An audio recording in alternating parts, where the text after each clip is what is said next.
দুনিয়ার সব কিছু তুমি বুঝলা, তোমার বন্ধুকে তুমি বুঝলা, তোমার মাকে চিনলা, বাবাকে চিনলা, শ্বশুর শাশুড়িকে চিনলা, দুনিয়ার বাড়ি চিনলা, দুনিয়ার গাড়ি চিনলা, দুনিয়ার ক্ষমতা তুমি চিনলা, দুনিয়ার সব কিছু তুমি চিনলা।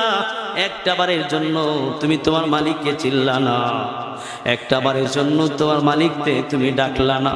বন্ধুকে কতবার ফোন দিয়েছো, হাজার বার ফোন দিয়েছো।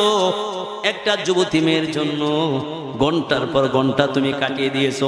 হে যুবক ভাই, তোমার হাতে ধরে পায়ে ধরে যুবক ভাই, সারা রাত তুমি মোবাইলে, ফেসবুকে, ইউটিউবে তুমি এরকম ভাবে মেসেজ করো।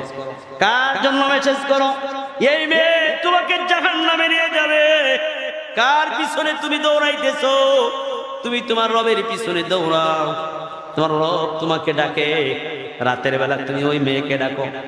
আমার আল্লাহ বলেন, ফায়াকুলু আলা মিন মুস্তাগফিরিন ফাগফির লাহু, আলা মিন মুস্তারজিকিন ফারযুকহু, আলা মিন মুবতালান ফাওয়াফিয়াহু ফিহি, আলা কাযা আলা কাযা হাত্তা ইয়াতলু আল ফাজর।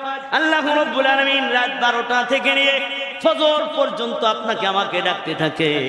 ও বান্দা, আমার কাছে চাও। কঠিন রোগে আক্রান্ত আমার কাছে চাও।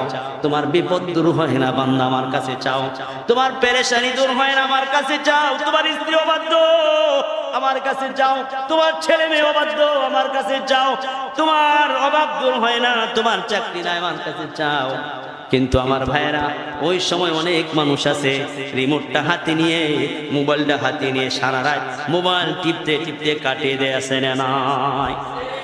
আমার রব তোমাকে ডাকে, রবকে তুমি বৃদ্ধাঙ্গুলি দেখাও, সারা রাত তুমি মেয়ের সাথে তুমি কথা বলো। আমার আল্লাহ তো মেয়ের জন্য তোমাকে বানায় নাই। এরকম হাজারো মেয়ে আমার আল্লাহ জান্নাতে তোমার জন্য রেখে দিছে। সুবহানাল্লাহ। আসতে কোন গুনাহ হবে?